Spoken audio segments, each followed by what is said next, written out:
పిల్లలు పుట్టగానే కాదు, తల్లిదండ్రులకు అసలు సమస్య ఎప్పుడు వస్తుందో తెలుసా?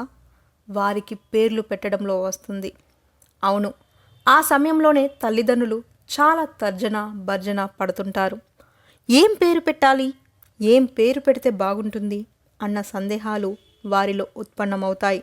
ఈ క్రమంలోనే వారు ఇతరులను సలహాలు అడుగుతారు, పేర్ల పుస్తకాలు తిరిగేస్తారు. వారు చెప్పింది వీరు చెప్పింది వింటారు. చివరకు ఏదో ఒక పేరుకు ఫిక్స్ అయి అదే పెడతారు. అయితే అలా పేరు పెట్టే లోపే నిక్నేమ్ అప్పటికే చెలామణిలో ఉంటుంది కనుక పేరు పెట్టినా దాంతో పిలవరు. నిక్నేమ్ ముద్దు పేర్లతోనే పిలుస్తారు. అయితే నిజానికి మీకు తెలుసా, హిందూ శాస్త్రాల ప్రకారం పిల్లలకు ఎలా పేర్లు పెట్టాలో? అయితే చెప్తాను వినండి. వాటి గురించి మనం ఇప్పుడు తెలుసుకుందాం. పిల్లలకు పేర్లు పెట్టడంలో కొన్ని నియమాలను శాస్త్రాలు సూచిస్తున్నాయి. అవేమిటంటే, పిల్లలు పుట్టిన 11వ రోజున, 21వ రోజున, 26వ రోజున పేరు పెట్టాలి. వారి జన్మ నక్షత్రం రాశి ప్రకారం పేరు పెట్టాలి. ఋషులు, పర్వతాలు, నదులు, చెట్లు, రాక్షసులు, ఉగ్ర దేవతల పేర్లు పెట్టరాదు. మాతృభాషలోనే పేరు పెట్టాలి. సరళమైన పదాలు పేరులో ఉండాలి. కఠినమైన పదాలు ఉండరాదు. అంటే రెండో అక్షరాలతో వచ్చే పేర్లను పెట్టరాదు. ఉదాహరణకు ఖ, గ, చ, ట, డ, అణ, థ, ద, ఫ, బ ఇలా అన్నమాట. ఇలా రెండో అక్షరంతో వచ్చే పేర్లను పెట్టరాదు. సరళంగా పదాలు ఉండాలి. మగపిల్లలకు సరిసంఖ్యలో పదాలు వచ్చేలా పేర్లు పెట్టాలి. ఉదాహరణకు హరినారాయణ ఇలా అన్నమాట.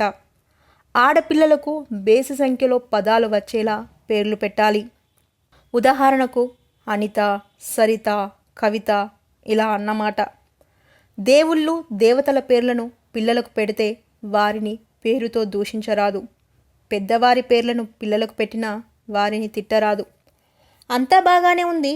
అయితే మగపిల్లలకు సరి సంఖ్యలో, ఆడపిల్లలకు బేసి సంఖ్యలో పదాలు వచ్చేలా పేర్లు ఎందుకు పెట్టాలి? అందులో ప్రాముఖ్యత ఏముంది మీకు తెలుసా? అంటే అవును అని అంటాను. నిజానికి లింగం ప్రకారం మనుషుల్లో ఆడ మొగ ఉన్నప్పటికీ ఆడవారిలో కొన్ని మొగ లక్షణాలు ఉంటాయి. అలాగే మగవారిలో కొన్ని ఆడ లక్షణాలు ఉంటాయి. ఇక సాంఖ్యశాస్త్రం ప్రకారం సరి సంఖ్యలను ఆడ సంఖ్యలుగా పేర్కొంటారు. అదే బేసి సంఖ్యలను అయితే మగ సంఖ్యలని అంటారు. కనుక మగవారిలో ఉండే ఆడ లక్షణాలను బ్యాలెన్స్ చేయాలంటే ఆడ లక్షణం కలిగిన సరి సంఖ్య పదాలను పేర్లుగా పెట్టాలి. అదే ఆడవారిలో ఉండే మగ లక్షణాలను బ్యాలెన్స్ చేయాలంటే వారికి మగ సంఖ్య పదాలను పేర్లుగా పెట్టాలి. అందుకే మగపిల్లలకు అయితే 2, 4, 6, 8 సంఖ్యలో అక్షరాలు వచ్చేలా పేర్లు పెట్టాల్సి ఉంటుంది.